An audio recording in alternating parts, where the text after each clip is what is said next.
ఇక బులెటిన్ లో డీటెయిల్స్ చూస్తే బ్రేకింగ్ న్యూస్ చూస్తున్నాం. హైదరాబాద్ లో హైడ్రా కూల్చివేతలపై తీవ్ర ఆందోళనలు వ్యక్తమవుతున్నాయి.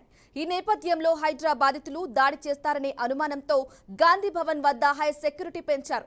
మూసీ పరివాహక ప్రాంతాల్లో ఇల్లు వ్యాపార సంస్థలు కోల్పోయిన బాధితులు గాంధీ భవన్ ముట్టడికి పిలుపునిచ్చారు. గాంధీ భవన్ చుట్టూ భారీగా పోలీసులు మోహరించారు. కాగా మూసీ పరివాహక ప్రాంతాల్లోని ఎఫ్టీఎల్ బఫర్ జోన్ పరిధిలో ఇళ్లను హైడ్రా కూల్చుతూ ఉండటంపై బాధితులు ఆందోళన చెందుతున్నారు. కూల్చివేతలను నిరసిస్తూ గాంధీ భవన్ ముట్టడికి పిలుపునివ్వడంతో సెక్యూరిటీ పెంచారు.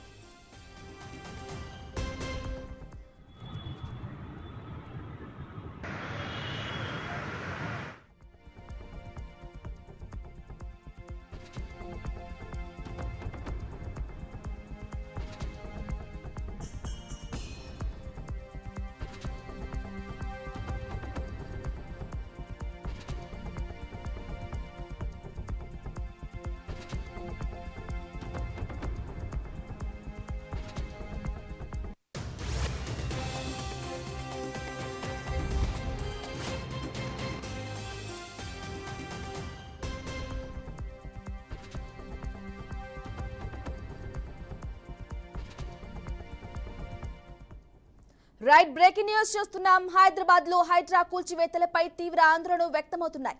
ఈ నేపథ్యంలో హైడ్రా బాధితులు దాడి చేస్తారనే అనుమానంతో గాంధీ భవన్ వద్ద హై సెక్యూరిటీ పెంచారు. మూసీ పరివాహక ప్రాంతాల్లో ఇల్లు వ్యాపార సంస్థలు కోల్పోయిన బాధితులు గాంధీ భవన్ ముట్టడికి పిలుపునిచ్చారు. గాంధీ భవన్ చుట్టూ భారీగా పోలీసులు మోహరించారు. కాగా మూసీ పరివాహక ప్రాంతాల్లోని ఎఫ్టీఎల్ బఫర్ జోన్ పరిధిలో ఇళ్లను హైడ్రా కూల్చుతూ ఉండడంపై బాధితులు ఆందోళన చెందుతున్నారు. కూల్చివేతలను నిరసిస్తూ గాంధీ భవన్ ముట్టడికి పిలుపునివ్వడంతో సెక్యూరిటీ పెంచారు.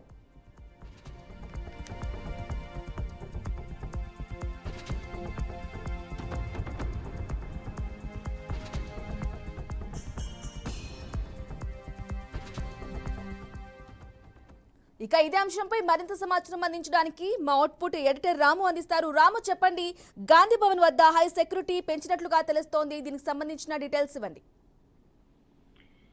బ్రాహ్మణి కాంగ్రెస్ పార్టీకి సంబంధించిన ఆఫీసు గాంధీ భవన్ దగ్గర హై సెక్యూరిటీని పెంచడం జరిగింది. ఎందుకంటే కాంగ్రెస్ సంబంధించిన ఎవరైతే ఇది ఉన్నారో బాధితులు ఉన్నారో, అంటే హైడ్రాకు సంబంధించిన కూల్చివేతలు మూసీ పరివాహక ప్రాంతంలో బాధితులు ఎవరైతే ఉన్నారో గాంధీ భవన్ ముట్టడించే అవకాశం ఉంది. కాబట్టి ఈ నేపథ్యంలోనే గాంధీ భవన్ సంబంధించిన పరిసర ప్రాంతాల్లో మొత్తం హై లెవెల్ సెక్యూరిటీని పెంచడం జరిగింది. ఎక్కడికక్కడ సెక్యూరిటీని పెట్టి ఎవరన్నా వస్తే అడ్డుకునే ప్రయత్నంలోనే సెక్యూరిటీని పెంచడం జరిగింది. మొత్తానికి హైదరాబాద్ లో హైడ్రా కూల్చివేతలకు తాత్కాలికంగా బ్రేక్ పడినప్పటికీ ఎవరైతే మూసీ పరివాహక ప్రాంతంలో మూసీని వ్యతిరేకిస్తున్న వాళ్ళు ఎవరైతే ఉన్నారో, మూసీ పక్కన నివసిస్తున్న వాళ్ళంతా గాంధీ భవన్ ముట్టడించే అవకాశం ఉందనే ఇంటెలిజెన్సీ నివేదిక ద్వారా తెలియడంతోనే పోలీసులు, కాంగ్రెస్ గవర్నమెంట్ పోలీసులను అలర్ట్ చేయడం జరిగింది. అందుకే పోలీసులను భారీ ఎత్తున గాంధీ భవన్ చుట్టూ మేర 1 కిలోమీటర్ 2 కిలోమీటర్ల పరిధిలో మొత్తం హై లెవెల్ సెక్యూరిటీని ప్రకటించినట్లు తెలుస్తుంది. ఏది ఏమైనప్పటికీ గాంధీ భవన్ దగ్గరకు వచ్చి ఆందోళన చేసే పరిస్థితులు ఉన్న నేపథ్యంలోనే అడ్డుకోవడానికి హై లెవెల్ సెక్యూరిటీని పెంచినట్లు తెలుస్తుంది. రాము, అలాగే చెప్పండి, గాంధీ భవన్ ముట్టడికి పిలుపునిచ్చినారు. ఎవరైతే ఆక్రమణదారులు ఎఫ్టీఎల్ బఫర్ జోన్ లో ఉన్నారో, ఇల్లు నివాసాలు ఏర్పరచుకుని ఉన్నారో వాళ్ళు ముట్టడికి పిలుపునిచ్చారు. వారితో పాటు ఎవరైనా బీఆర్ఎస్ నాయకులు కానీ లేదా ఇతర పార్టీ నేతలు కానీ వారితో పాటు వెళ్లే అవకాశం ఉందంటారా? మొత్తానికైతే గాంధీ భవన్ ముట్టడి పిలుపులో బీఆర్ఎస్ నాయకులు వస్తారా, ఇతర నాయకులు వస్తారా అనేది పోలీసులకు తెలియాల్సి, ఇంటర్నీ పోలీసు నిఘా వ్యవస్థకు తెలియాల్సిన అవకాశం ఉంది. మొత్తానికైతే పిలుపులో అందరూ కలిసి వచ్చే అవకాశం ఉంది. కాబట్టి బీఆర్ఎస్ లీడర్లు, ఇతర పార్టీ లీడర్లు అక్కడ మొత్తానికి అందులో కలిసి వస్తారనే ఉద్దేశంతోనే భారీ ఎత్తున బందోబస్తును ఏర్పాటు చేసినట్లు మనకు నిఘా సమాచారం తెలుస్తుంది. మొత్తానికైతే ఈ మూసీ పరివాహక ప్రాంతంలో ఉన్న ఎవరైతే ప్రజలు ఉన్నారో వీళ్ళంతా వారికి సపోర్ట్ గా, అంటే ఇతర పార్టీల నాయకులు కూడా వచ్చి గాంధీ భవన్ దగ్గర రచ్చ చేసే అవకాశం ఉంది. కాబట్టి అందుకే భారీ ఎత్తున బందోబస్తును ఏర్పాటు చేసినట్లు తెలుస్తుంది. రాము, గాంధీ భవన్ వద్ద కాంగ్రెస్ ముఖ్య నేతలు ఎవరైనా ఉన్నారా?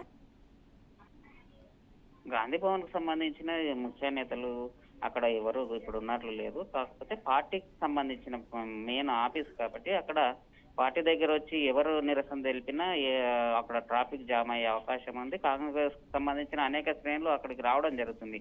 కాబట్టి పార్టీకి ఆ ప్రాంతం నాంపల్లి మొత్తం ఏరియా మొత్తం యాబిడ్స్ ఆ ప్రాంతం మొత్తం రద్దీ ప్రాంతంలో ఉంటది. కాబట్టి ఎగ్జిబిషన్ గ్రౌండ్ పరిసర ప్రాంతాల్లో కాబట్టి రద్దీకి సంబంధించిన ఇష్యూస్ ఉంటాయి. ఏ పార్టీ చిన్న రస్తారోకో జరిగినా మొత్తం ట్రాఫిక్ గంటల తరబడి జామ్ అయ్యే అవకాశం ఉంటుంది. కాబట్టి ముందు జాగ్రత్త చర్యన ఎవరైనా ఆందోళనకారులు అక్కడికి వస్తే రాకుండా అడ్డుకోవడానికే సెక్యూరిటీని పెంచడం జరిగిందనేది పోలీసుల నుంచి సమాచారం ఉంది.